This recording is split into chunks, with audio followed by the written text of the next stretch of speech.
পূর্ব লন্ডনে আবারও একটি মরদেহ উদ্ধার করা হয়েছে। এবারের মরদেহটি উদ্ধার করা হয়েছে পূর্ব লন্ডনের টাওয়ার হ্যামলেটসের বহুল ব্যবহৃত ভিক্টোরিয়া পার্কের একটি অংশ থেকে।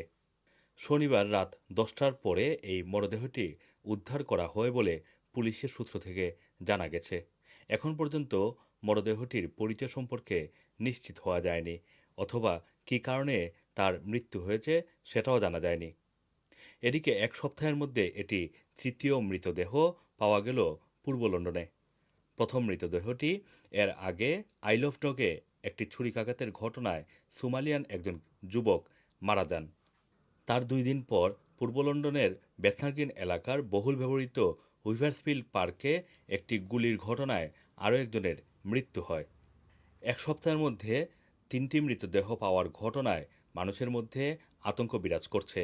এদিকে আপনারা জানেন, পূর্ব লন্ডনের আরেকটি অংশ নিউহামে গতকাল শনিবার ভোররাতের দিকে একটি আফ্রিকান রেস্টুরেন্টে ছুরিকাঘাতের ঘটনায় 4 জন আহত হয়।